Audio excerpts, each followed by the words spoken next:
एक टॉपिक है राष्ट्रीय आपात, राष्ट्रपति शासन और वित्तीय आपात। इसको थोड़ा सा बढ़िया से डिटेल से हम लोग समझने का प्रयास करेंगे, क्योंकि प्रतियोगिता परीक्षा में बहुत से प्रश्न इससे बने हैं, बनते हैं और भविष्य में भी बनेंगे। यदि उसे हम लापरवाही से पढ़ते हैं तो शायद प्रतियोगिता परीक्षा में सफल नहीं होंगे। हमें पढ़ना है तो क्वेश्चन का भी ध्यान रखना होगा। सबसे पहले आते हैं कि ये राष्ट्रीय आपात लिया कहां से गया है। तो ध्यान रखेंगे ये 352 जो राष्ट्रीय आपात की चर्चा है आपका, ये जर्मनी से भारत के संविधान के विशेषज्ञों ने लिया है और भारत के परिप्रेक्ष्य में इसे लागू किया गया है। तो यहाँ देखेंगे कि 352 जो राष्ट्रीय आपात है, सबसे पहले कि यह कब लागू किया गया था। ध्यान रखेंगे 1962 में यहाँ पर देखेंगे है कि 26 अक्टूबर को 1962 में राष्ट्रीय आपात चीन के आक्रमण के दौरान लागू किया गया और यह 1968 तक, देखिए 1968 तक 10 जनवरी 1968 तक चलते रहा। अब रहा कि राष्ट्रीय आपात से होता क्या है। राष्ट्रीय आपात में राज्य सूची के विषयों पर भी केंद्र कानून बना सकता है। दूसरा, राज्य के लिए बजट स्वयं केंद्र जारी करे, यानी बजट पर भी केंद्र का योगदान है। बजट होता क्या राष्ट्रीय आपात में कि राज्य सरकार भंग नहीं होती है, परंतु राज्य सरकारों पर पूरा का पूरा नियंत्रण जो है केंद्र सरकार का हो जाता है। इसके बाद होता क्या है कि सीधे सीधे अनुच्छेद 358 के अंतर्गत, ध्यान रखेंगे जब भी आपको ये लागू हुआ, जब भी आपको 352 लागू होता है, वैसे ही 358 के अंतर्गत महामहिम राष्ट्रपति अनुच्छेद 19 जो भारतीय संविधान के भाग 3 में है, जिसको फंडामेंटल राइट कहते हैं, समाप्त हो जाता है। इसलिए क्योंकि अनुच्छेद 19 में वाक स्वतंत्रता का अधिकार दिया गया है और यदि मान लीजिए वो सारी स्वतंत्रताएं रह गई तो फिर देश को मजबूत नहीं किया जा सकता है और आपातकाल से कोई लाभ भी नहीं मिलेगा। लेकिन विशेष परिस्थिति में 359 के अंतर्गत यानी 359 के अंतर्गत आपके लगभग समस्त मूल अधिकार समाप्त कर दिए जाते हैं, सिवाय आपके अनुच्छेद 20 और 21 के। अर्थात किसी भी परिस्थिति में आपको अनुच्छेद 20 एवं अनुच्छेद 21 समाप्त नहीं होगा, वो राष्ट्रीय आपात ही हो तो क्या है। अब यहाँ एक चीज और समझना है कि 352 के अंतर्गत मूल अधिकार समाप्त हो जाते हैं, लेकिन 352 लागू कैसे होता है। तो सबसे पहले मैं बता दूं कि 352 लागू करने के लिए और समाप्त कैसे होता है, तो मंत्रिमंडल लिखित जो है राष्ट्रपति को देती है और राष्ट्रपति यदि उस पर हस्ताक्षर कर दिए तो आपको 1 माह के लिए, ध्यान देंगे आप, 1 माह के लिए समझिए आपका 352 लागू हो गया। अब 1 माह के लिए यदि 352 लागू हो गया तो 1 माह लागू करने से क्या फायदा। तो वहां है कि मंत्रिमंडल यदि लिखित देता है और महामहिम राष्ट्रपति इस पर साइन कर देते हैं तो आपका राष्ट्रीय आपात लागू हो गया। लेकिन इस 1 माह के अंदर संसद के दोनों सदनों द्वारा पारित करवाना आवश्यक होता है, अर्थात लोकसभा भी और राज्यसभा भी, हाँ साधारण बहुमत से। लेकिन यदि यह पारित नहीं हुआ तो 1 माह के अंदर ही समाप्त हो जाएगा। लेकिन यदि संसद के दोनों सदन पारित कर दिया तो ये 6 माह के लिए लागू हो जाता है और 6 माह बाद फिर दोनों सदन यदि पारित कर दिया तो ये फिर 6 माह के लिए लागू हो जाता है और ऐसी स्थिति में इसको हम बढ़ा सकते हैं। ध्यान रखेंगे, देखेंगे आप 1962 में जो लागू हुआ था यहाँ पर, यह 1968 तक इसी क्रम में चलते रहा, अर्थात लोकसभा राज्यसभा भी इसको पारित करते रहे और फिर ये एक्सटेंड करते रहा। दूसरी आपको बता दें कि दूसरी बार हमारा 13 दिसंबर 1971 को जब भारत पाकिस्तान युद्ध हुआ था, जिस समय बांग्लादेश जो अलग हुआ, उस समय में हमने राष्ट्रीय आपात की घोषणा की थी और तीसरी बार आंतरिक अशांति के आधार पर लागू किया गया था 26 जून 1975 को, जिसे भारतीय राजनीति का काला अध्याय या फिर कह सकते हैं भारतीय प्रशासन का काला अध्याय भी कहते हैं। वह इसलिए क्योंकि आंतरिक अशांति ऐसा कुछ था नहीं, अतः संविधान संशोधन करके और आंतरिक अशांति के स्थान पर अब आंतरिक सशस्त्र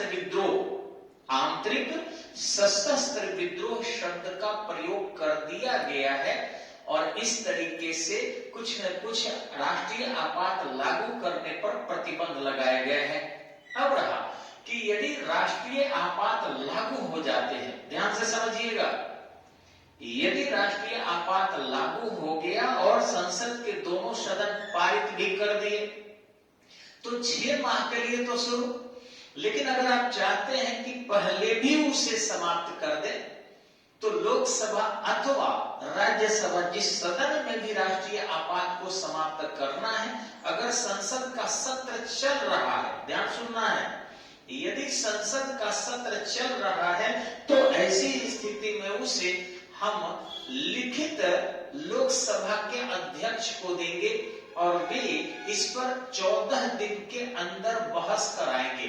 ध्यान रखिएगा, 14 दिन के अंदर संसद का सत्र बुलाया जाएगा, इस पर चर्चा होगी और सदन यदि पारित नहीं करता तो समाप्त हो जाएगा। यदि संसद का सत्र नहीं चल रहा है तो क्या होगा? तो वैसी स्थिति में सदन के 1/10 सदस्य राष्ट्रपति को सूचना देंगे और राष्ट्रपति भी 14 दिन के अंदर संसद का सत्र बुलाएगा और तत्पश्चात इस पर चर्चा होगी और जैसे ही दोनों सदन इसे खारिज कर देगा, साधारण बहुमत से भी, विशेष बहुमत से नहीं, साधारण बहुमत से भी पारित कर देगा, वैसे ही राष्ट्रीय आपात समाप्त हो जाएगा।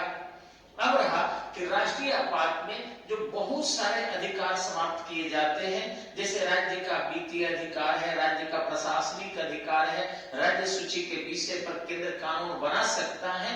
यह जैसे ही राष्ट्रीय आपात समाप्त होगा वैसे ही पुनः सारा अधिकार राज्य का अपने पास आ जाएगा। लेकिन राष्ट्रीय आपात के दौरान जो भी कार्य संपन्न किए गए हैं या जो निर्णय लिए गए हैं वह वापस नहीं होगा, क्योंकि इसी के लिए लाए जाते हैं जिससे बड़े बड़े निर्णय राष्ट्रीय स्तर पर लिया जा सके। अब आप देखेंगे अनुच्छेद 356, आपको शायद पता होगा कि अनुच्छेद 356 का ज्यादा से ज्यादा भारत में मिसयूज हुआ है। यह राज्य में संवैधानिक विफलता की स्थिति में लागू करने के लिए बनाया गया था। अर्थात मान लीजिए किसी राज्य में कोई इलेक्टेड गवर्नमेंट है, अगर बहुमत खो दी है और सरकार बनाने की स्थिति नहीं है, अथवा वहां पर प्रशासनिक विफलता की स्थिति है, अथवा वहां पर मान लीजिए कहीं नरसंहार हो रहे हैं या बहुत बड़ी विपदा है जिसको राज्य सरकार नहीं संभाल रही है, तो वैसी स्थिति में केंद्र सरकार जो है वहां पर महामहिम राष्ट्रपति के माध्यम से राष्ट्रपति शासन 356 के अंतर्गत लागू कर देगा। लेकिन इसके लिए या तो राज्यपाल लिखित भेजे अथवा राज्यपाल नहीं भी लिखित भेजे, वैसी स्थिति में मंत्रिमंडल के लिखने पर राष्ट्रपति ऐसा कर सकता है। आपको शायद पता होगा, इसके कुछ नकारात्मक और सकारात्मक दोनों बताएंगे हम। सबसे पहले हम यहाँ आते हैं, बोर्ड पर देखते हैं कि सबसे पहले पंजाब के पेप्सू प्रांत में, ध्यान रखिएगा ये पेप्सू प्रांत था पंजाब का, 1956 में पेप्सू पंजाब में मिल गया। 1956 में राज्य पुनर्गठन आयोग के माध्यम से यह पंजाब में मिल गया। लेकिन उसके पहले 1951 में जो है आपके पेप्सू में सबसे पहले प्रेसिडेंशियल रूल लागू हुआ था। दूसरी बता दें आपको, जिसको आज पंजाब कह सकते हैं क्योंकि पंजाब में वो मिल गया था। दूसरी, सबसे ज्यादा लगभग 5.5 साल तक पंजाब में लगातार राष्ट्रपति शासन लागू रहा है। क्वेश्चन आता है और बच्चे कंफ्यूजन में पड़ जाते हैं कि कश्मीर मारे कि पंजाब, बिल्कुल नहीं, पंजाब, कश्मीर सोचना भी नहीं। सबसे ज्यादा राष्ट्रपति शासन लगातार, नॉट ए मैक्सिमम टाइम, हम कह रहे हैं मैक्सिमम पीरियड। तो तो मैक्सिमम पीरियड यानी कि लगातार लंबे समय तक पंजाब में लागू रहा। दूसरी सवाल आता है कि सबसे ज्यादा बाढ़, तो ध्यान रखेंगे सबसे ज्यादा बाढ़ आपको आपके सामने मणिपुर है, 10 टाइम्स, 10 बार राष्ट्रपति शासन मणिपुर में लागू हो चुका है। उत्तर प्रदेश में मात्र 9 बार लागू हुआ है, नहीं मारना है जी, ध्यान रखेंगे। अब रही बात यहां आएंगे कि बिहार में जनरली बीपीएससी में बिहार दरोगा में ठीक इसी ढंग से बिहार पुलिस में ये सब सवाल आते हैं। अभी डेट आ भी चुका है, आपको पता होगा फायरमैन के मार्च में परीक्षा है और आपके अबकारी पुलिस जो अभी फॉर्म भरा जा रहा है, अबकारी पुलिस का फॉर्म भरा जा रहा है, इसके एग्जाम की तिथि 28 फरवरी के आसपास संडे में घोषणा कर दी गई है। हो सकता है 2 दिन बढ़ जाए घट जाए अलग बात है, लेकिन फरवरी में एग्जाम ले लेगा क्योंकि बहुत जल्दी जो है विधि व्यवस्था स्थापित करने की आवश्यकता है, कम से कम मद्य निषेध वाला में, इसलिए आप जल्दी से तैयारी में सब लोग लग जाइए। तो यहाँ आते हैं हम कि मणिपुर में 10 बार और बिहार में अभी तक 8 बार जो है आपके राष्ट्रपति शासन लागू हुआ है।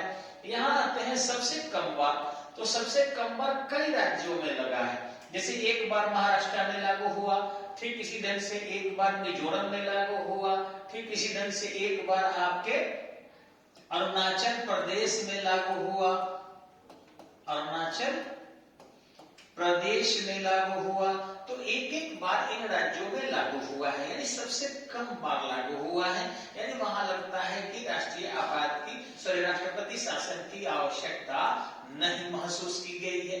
आगे देखेंगे आप 356, ये देखिए यह है वित्तीय आपात। तो भारत में अभी तक वित्तीय आपात जो है नहीं लागू हुआ है और स्थितियां देखकर लग रही है कि वित्तीय आपात की कोई आवश्यकता है भी नहीं। तो धन्यवाद, नमस्कार, आते हैं फिर अगले वीडियो में।